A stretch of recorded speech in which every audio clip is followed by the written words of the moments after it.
Starch. Yeah, it's starch, rice, corn, potatoes, sweet potatoes.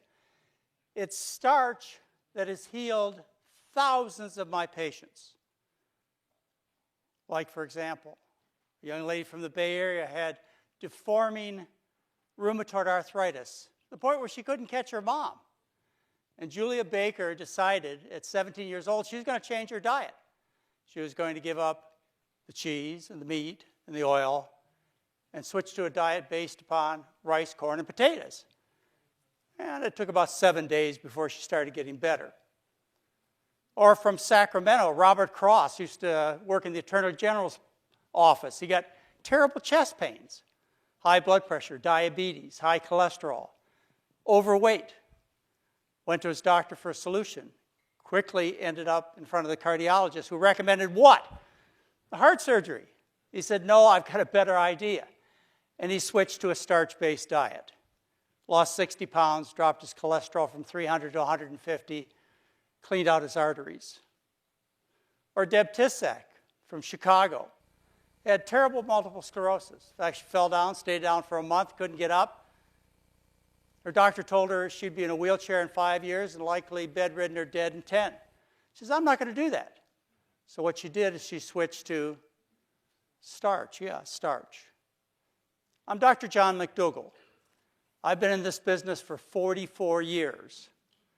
And I'm the luckiest doctor in the world because my patients get well. It started out, I have to tell you, it started out by a bit of an accident. I was in Michigan, to Hawaii, my internship back in 1972. I stayed on Oahu for a year, practiced just general internal medicine or internship type of program. And then after a year, I fell in love with Hawaii and I didn't want to leave. So I took a job on the Big Island as a plantation doctor. And there I worked as a general doctor for 3 years. I caught babies, I pronounced people dead, I did brain surgery in the middle of the night. But I learned everything that I know today during those 3 years from my patients.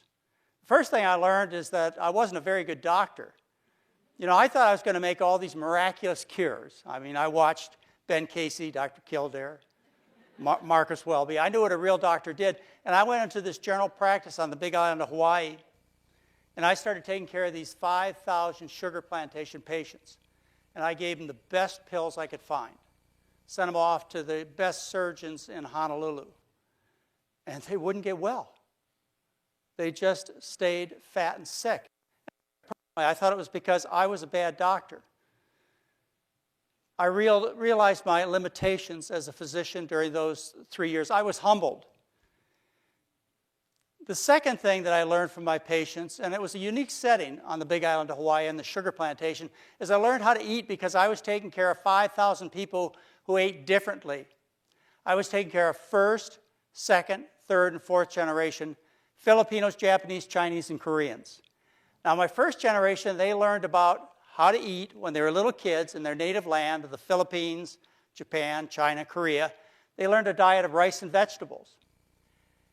And then they had the fortune of moving to the Big Island to start new families, a new life. But with them, they took their original diet, and they continued to eat rice and vegetables. The kids, who were influenced a little bit by the Western diet, they started to change. And by the time you got to the grandkids, you were looking at people who ate the traditional Western diet. Now, realize these are people of the same genetics, same kind of work for over 100 years on the sugar plantation. Yet before my eyes as a doctor, what I saw is I saw people living on rice and vegetables, no dairy, just a little bit of meat at most, trim, healthy, hearty people, no MS, no arthritis, no diabetes, no heart disease in that first generation living on those traditional diets. And then I watched the second generation get a little fatter and sicker as they abandoned starch. And then the third generation, which feared starch, rice, corn, potatoes, and took on meat and dairy in their diet and oils, they got fat and sick just like every other American. Well, after 3 years, I had to leave as a general practitioner. I went back to Oahu to become a board-certified internist. And I spent the next 2 years studying in the scientific library, in the medical library, next to Queens Medical Center, to see whether anybody else had made this observation, that people who live on starch, rice, corn, potatoes, sweet potatoes, are thin, healthy, hearty, young-looking, not just in the world today, but throughout history, and that will switch to a well-balanced diet, the rich American diet, with lots of protein and calcium and other of these wonderful nutrients, that they got fat and sick. And what I found out was that scientists over the previous 100 years had made this observation. In fact, it goes further back than that. That was important, because that told me right there and then that getting older didn't mean getting fat and sick. It didn't have to be that way. But as I read in the science, I discovered something else that was really profound, and I'm sure it's going to be easy for you to understand. When you stop doing things that make people sick, they get well. And so if I had figured out that eating a well-balanced diet with lots of meat and dairy made people sick, then the only next clue I needed was the idea that I could be a miracle doctor. I could fulfill what I wanted to do as a physician, which is to help other people by applying this very simple principle. And that is to feed people a diet for human beings. You know, there is a diet for people. I know you might be surprised considering the variety that everybody eats. But there is a diet for human beings. And each and every one of you ought to be able to answer that question for yourself, for your spouses, for your children, for your friends. You should be able to have that answer. When somebody says, well, what do human beings eat? I mean, after all, you know what a cat eats, right? Yeah, you know, cats are carnivores.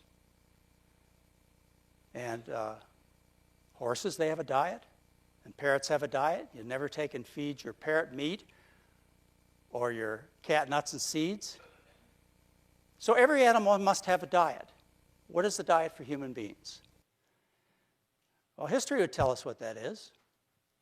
When you look back through history, and you can go back 2.5 million years, and you see that the bulk of human beings have lived on starch-based diets. We have evidence from 44,000 years ago that said that the Neanderthals lived on starches. And from 30,000 years ago, we have population studies in Europe that talk about people living on starch-based diets. I mean, that's pre-agriculture, so they say. That's pre-civilization, so they say. But how about over the last 10, 12, 14,000 years? We have really direct evidence. We have written evidence about what people ate. And if you're a person of history, you know what people ate. Throughout human history, all large, successful populations of people have obtained the bulk of their calories from starch. I'm sure lots of examples are popping in your mind. You're thinking about the Aztecs and Mayans, the people of the corn. And if you go a little bit further south, and you look at the Incas, they lived on potatoes, except when they went to battle, and then they switched to quinoa. And if you go to the Middle East, these people are from the bread baskets of the world. In Asia, I think most people can relate to the rice-based diets. And think about these people. Trim, hardy, healthy, strong warriors. The diet of human beings has been traditionally and always will be a diet based on starch with the addition of fruits and vegetables. What happened is people became more effective at gathering calories. And the richer people in each and every society, what happened to them is they no longer had to eat the starches. They could instead eat the animals that were eating the starches. And as a result, there was a certain segment of the population throughout all of human history that became wealthier than the rest of the people. And these people could eat meat in the form of pheasant or pigs or other kinds of animals and put the starches as side dishes. You have the pharaohs and the kings and the priests and the priestesses of 3,500 years ago who are described as fat. The examination of their bodies 3,500 years later shows terrible atherosclerosis, gallbladder disease, and all kinds of other problems of Western civilization. Well, we had a few kings and queens back then. And then as time went on, more and more people were able to eat like kings and queens. And you recall King Henry VIII in his court. What'd they look like? Americans. That's what they looked like. And then as time went on, we became more efficient at gathering food. People became wealthier. We had the Industrial Revolution in its midst 150 years ago, and we had the discovery of fossil fuel. And as a consequence, almost everybody in Western society could eat like kings and queens. And what's the result? Can't you see it? Can't you see it? When people abandon their starch-based diets of rice and corn and potatoes with the addition of fruits and vegetables, instead they eat the food of royalty, as people do in Western society, what would you expect? That you'd have people that look like kings and queens and are sick with diabetes and heart disease and cancer and multiple sclerosis. Anyway, that's the setting of the country today. The statistics are very familiar to you, I'm sure. We live in a society where people are fat and sick, and not just the adults, but the children too. 30% of the kids are overweight. Not only are they overweight, but deep under their skin is a lot of sickness. These kids have atherosclerosis. They have arthritis. They suffer precocious puberty. Little boys are going through puberty at age 9. Little girls around age 8. That's 5-6 years before intended. We have a society of sick children. Now, come on. Civilized people don't let children be hurt. But somehow we do in our society. Somehow it's okay for the kids to be sick. Well, it's not okay. People should rise up to the occasion and protect our children. How about our soldiers? Yeah, our soldiers are sick. We send our men and women across the world to represent us and to keep us safe, and yet half the soldiers are overweight. And underneath that obesity is a lot of sickness. What kind of society tolerates men and women who fight in our defense, tolerates them being ill because of the rich Western diet, feeds them a diet of kings and queens? Makes no sense at all. How about our businesses? We're competing in a world market, and our fat and sick. How do we compete with people in Japan who live on starch-based diets, or China, or India? Oh, I know how we compete. We just wait till we switch to the American diet and get fat and sick, right? No, I think there's a better way. We can work hard to get our employees healthy. How about a healthcare system where 20% of our gross national product is expected to be spent on illness? How can we ever get ahead? How can we solve the deficit? How can we fix this world? When we have a world where people look and feel and function like kings and queens. The solution is simple, but it doesn't favor business. That's the problem. We have a celebration here. George McGovern, Senator George McGovern, died last month, October 21st, 2012. George McGovern was essentially the author of the Dietary Goals of the United States, which were published in January of 1977. These goals were to be similar to the Surgeon General's report of 1964. The Surgeon General's report of 1964 changed America, changed the Western world. Back then in the 70s, half. Today, fewer than 20% of people smoke. Back in the 70s, obesity was half of what it is today. Diabetes was half of what it is today. Industry has won. Americans have lost. But we have an option to change that by becoming informed about what the human being eats. The human being is a starch eater. All of you out there that are suffering, your families are suffering, and you're looking to modern medicine for a solution, stop looking. They're not going to cure dietary diseases with a pill or a surgery. You are going to fix dietary diseases by fixing the problem, which is the food. And when you fix the food, what happens is people get healthy. You as individuals, sick with various diseases, communities, countries, and the world can get healthy by making a simple change back to a starch-based diet. And I believe it will make economic sense to have a healthy country.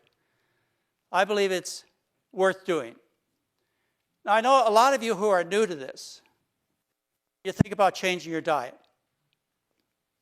And somebody says to you, well, you have to give up meat.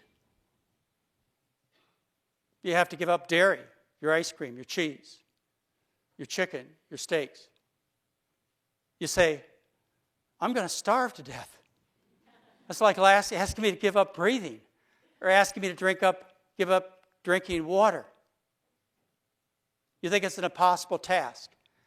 That's because you've been faced with a serious untruth about starches. You love starch. I know you do. When I mention rice and beans, you have a very positive reaction. If I mention pasta, you say, well, that's comfort food. Potatoes, I was raised in the Midwest. If it wasn't for mashed potatoes, I wouldn't be here today.